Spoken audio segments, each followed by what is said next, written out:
Hello everyone, இந்த வீடியோவை நீங்கள் கம்ப்ளீட்டாக பார்க்குறது மூலமாக ஷேர் மார்க்கெட்னா என்ன, இது ஸ்டாக் மார்க்கெட்னா நம்ம சொல்லலாம்.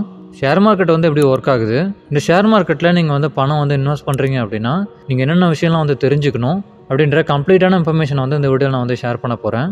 இப்போது ஷேர் அப்படின்னா என்னங்கிறத நம்ம தெரிஞ்சுக்கலாம். இப்போ ஒருத்தங்க பிஸ்னஸ் பண்ணுறாங்க அப்படின்னா அவங்களுக்கு ரெண்டு ஆப்ஷனும் இருக்கும். ஒன்று, அவங்க பணத்தை இன்வெஸ்ட் பண்ணி ஒரு பிஸ்னஸ் ஆரம்பிக்கிறது. ரெண்டாவது, ஆல்ரெடி இருக்க பிஸ்னஸை நெக்ஸ்ட் லெவலுக்கு கொண்டு போகிறதுக்கான பிளான் பண்ணுவாங்க.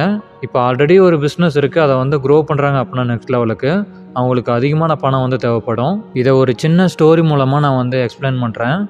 இப்போது பிரபு அப்படின்றவர் ஏபிசி அப்படின்ற ஒரு கம்பெனி ரன் பண்ணுறாரு. அந்த கம்பெனியோடைய வேல்யூ 50 lakhs. அவரோட பிஸ்னஸை நெக்ஸ்ட் லெவலுக்கு கொண்டு போக இன்னும் ஒரு 50 lakhs தேவைப்படுது. இப்போ அந்த கம்பெனியோடைய 50,000 ஷேர்ஸை 100 ரூபா பெர் ஷேருக்கு மார்க்கெட்டில் இன்ட்ரடியூஸ் பண்ணுறாரு. அந்த 100 ரூபாயை தான் ஃபேஸ் வேல்யூ அப்படின்னு நம்ம சொல்லுவோம்.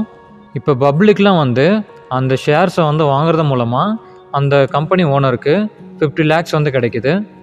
அந்த பணத்தை வச்சு அந்த கம்பெனி ஓனர் அவருடைய பிஸ்னஸை நெக்ஸ்ட் லெவலுக்கு எக்ஸ்பேண்ட் பண்ணுவார். இப்போ அந்த ஷேர்ஸ்லாம் யாரெல்லாம் வாங்கி வச்சுருக்காங்களோ அவங்கள தான் நம்ம ஷேர் ஹோல்டர்ஸ்னு சொல்லுவோம். இப்போ ஷேர் மார்க்கெட்னா என்ன அப்படிங்கிறத தெரிஞ்சுக்கலாம். ஆரம்ப காலகட்டத்தில் ஒரு ஸ்டாக்கை பை அண்ட் செல் பண்ணணும் அப்படின்னா ஃபிசிக்கலாக தான் நம்ம பண்ண முடியும். அது பார்த்திங்கன்னா இருக்கிறதுலேயே கஷ்டமான ப்ராசஸ். ஆனால் இந்த காலகட்டத்தில் ஒரு ஸ்டாக்கை பை அண்ட் செல் பண்ணணும் அப்படின்னா நம்ம இன்டர்நெட் யூஸ் பண்ணியே பண்ண முடியும், நம்மளுடைய லேப்டாப் மொபைல்லாம் யூஸ் பண்ணி. இந்தியாவில் 2 ஸ்டாக் எக்ஸ்சேஞ்சஸ் இருக்குது, பிஎஸ்சி அண்ட் என்எஸ்சி. பிஎஸ்சியில் மோர் தென் 5,300 கம்பெனிஸ் ரெஜிஸ்டர் ஆகிருக்கு. என்எஸ்சியில் மோர் தென் 2,200 கம்பெனிஸ் ரெஜிஸ்டர் ஆகிருக்கு. இப்போது பிஎஸ்சியில் இருக்க டாப் 30 கம்பெனிஸை தான் சென்செக்ஸ்ன்னு நம்ம சொல்லுவோம். அதே மாதிரி என்எஸ்சியில் டாப் 50 கம்பெனிஸ் தான் நம்ம நிஃப்டின்னு சொல்லுவோம். இந்த 2 எக்ஸ்சேஞ்சுமே செபியோட ரெகுலேட் பண்ணி தான் இருக்குது. செபினா என்னென்னா security and exchange board of India. So இதுக்கு அண்டரில் தான் பார்த்தீங்கன்னா இந்த எக்ஸ்சேஞ்சஸ்லாம் ரன் ஆகுது. அதாவது எந்த ஒரு ரெஸ்ட்ரிக்ஷன், எந்த ஒரு இன்ஸ்ட்ரக்ஷனாக இருந்தாலும் செபி சொல்கிறது தான் பார்த்தீங்கன்னா இந்த எக்ஸ்சேஞ்சஸ்லாம் ஃபாலோ பண்ணுவாங்க. இப்போ ஷேர் மார்க்கெட் எப்படி ஒர்க் ஆகுது அப்படிங்கிறத நம்ம பார்க்கலாம். இப்போ ஒரு கம்பெனி பிஎஸ்சியில் ரெஜிஸ்டர் ஆகிருக்கு.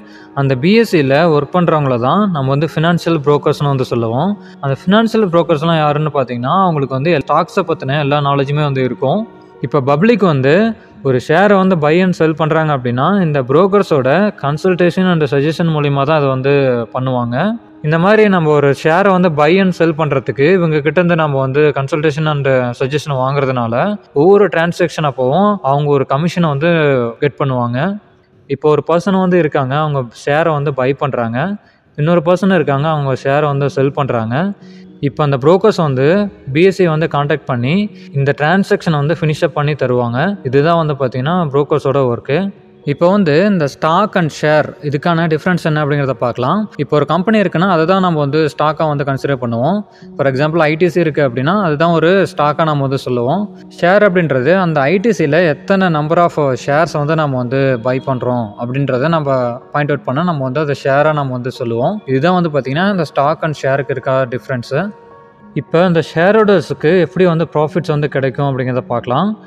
ஆல்ரெடி நம்ம டிஸ்கஸ் பண்ண மாதிரி அந்த ஏபிசி அப்படின்ற கம்பெனிக்கு 50 lakhs கிடைச்சதுனால அந்த பிஸ்னஸை அவங்களால நெக்ஸ்ட் லெவலுக்கு கொண்டு போக முடிஞ்சது. இப்போ யாரெல்லாம் அதிகமான ஷேர்ஸை அந்த கம்பெனியில் வாங்கியிருக்காங்களோ அவங்களுக்கான ஒரு சில ரைட்ஸ்லாம் இருக்கும். இப்போ அந்த கம்பெனி நல்லா ஒர்க் பண்ணது அப்படின்னா அவங்களோட கம்பெனி வேல்யூ இன்க்ரீஸ் ஆகும். இப்போ பப்ளிக் 1000 ஷேரை 100 ரூபாய்க்கு வாங்குறாங்க அப்படின்னா 1 லட்ச ரூபா ஆகும். அதே ஷேரு 100 ரூபாயில் இருந்தது 120 ரூபா போகுது அப்படின்னா 1,20,000 வரும். ஸோ இப்படி தான் பார்த்திங்கன்னா இந்த ஷேர்ஸ் எல்லாம் ட்ரேட் பண்ணி பணம் சம்பாதிக்கிறாங்க.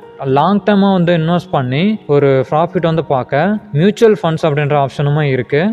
இப்போ நீங்கள் ட்ரேடிங் அண்ட் இன்வெஸ்டிங் பண்ணணும்னு நினைக்கிறீங்கன்னா உங்களுக்கு பேசிக்காக என்ன ரெக்குயர்மெண்ட்ஸ் இருக்கணும் அப்படிங்கிறத பார்க்கலாம். உங்களுக்கு ஒரு சேவிங்ஸ் பேங்க் அக்கௌண்ட் இருக்கணும். அந்த அக்கௌண்ட்டு டிமேட் அக்கௌண்ட்டோட லிங்காக இருக்கணும். அப்போ தான் உங்களால் ஷேர்ஸை பை அண்ட் செல் பண்ண முடியும். நீங்கள் பை பண்ணுற ஷேர்ஸ் எல்லாமே டிமேட் அக்கௌண்ட்டில் தான் லிஸ்ட் அவுட் ஆகும். உங்களுடைய laptop and mobile phone use பண்ணி உங்களால் அந்த டீட்டெயில்ஸ் எல்லாம் வந்து செக் பண்ணிக்க முடியும். உங்களுக்கு ஒரு டவுட் இருக்கும், எங்கே வந்து அந்த டிமேட் அக்கௌண்ட் அண்ட் ட்ரேடிங் அக்கௌண்ட்லாம் நம்ம வந்து கிரியேட் பண்ணுறது அப்படின்னு. நீங்கள் ஒரு ஸ்டாக் புரோக்கர் பிளாட்ஃபார்மை சூஸ் பண்ணி நீங்கள் வந்து சைன் அப் பண்ணும் போது அவங்களே வந்து பார்த்தீங்கன்னா உங்களுக்கு வந்து demat account and trading account ரெண்டுமே வந்து கிரியேட் பண்ணி தந்துருவாங்க. இப்போ ட்ரேடிங் அக்கௌண்ட் அண்ட் டிமேட் அக்கௌண்ட்னா என்ன அப்படிங்கிற டிஃப்ரென்ஸ் வந்து பார்த்துடலாம். இப்போ ட்ரேடிங் அக்கௌண்ட் எப்படி ஆக்சுவலாக வந்து ஒர்க் ஆகுது அப்படிங்கிறத பார்க்கலாம். இப்போ ஒரு ஷேரை பை பண்ணிட்டீங்க அப்படின்னா அந்த ஷேரை வந்து டிமேட் அக்கௌண்ட்டில் லிஸ்ட் ஆகிட்டு இருக்கும்.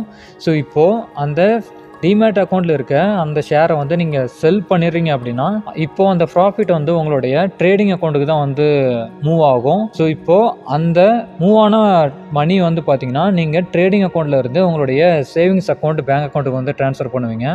ஸோ இந்த மாதிரி தான் இது வந்து கம்ப்ளீட்டாக வந்து ஃபங்க்ஷன் ஆகுது. இப்போ நீங்கள் செய்ய வேண்டியது என்னென்னா, ஒரு ஸ்டாக் புரோக்கர் பிளாட்ஃபார்ம் வந்து சூஸ் பண்ணி டிமேட் அண்ட் ட்ரேடிங் அக்கௌண்ட்டை கிரியேட் பண்ணி உங்களுடைய இன்வெஸ்ட்மெண்ட் ஜேர்னி வந்து நீங்கள் ஸ்டார்ட் பண்ணலாம். இந்த வீடியோ கீழே இருக்க லிங்கை கிளிக் பண்ணி கூட உங்களால் ஒரு டிமேட் அண்ட் ட்ரேடிங் அக்கௌண்ட் வந்து கிரியேட் பண்ண முடியும் இந்தியா ஸ்டாக் புரோக்கர்ஸ் பிளாட்ஃபார்ம்ல இருந்து. இந்த மாதிரி ஃபினான்ஸ் சம்மந்தப்பட்ட வீடியோஸ் நம்ம சேனலில் பார்க்கணும்னு நினச்சிங்கன்னா நம்ம சேனல் வந்து சப்ஸ்கிரைப் பண்ணிக்கோங்க. தேங்க்ஸ் ஃபார் வாட்சிங். I've been dreaming on in my head like I've seen it. A life worth living is a life with meaning. I'll do what I love till my heart stops beating. I'm feeding this demon.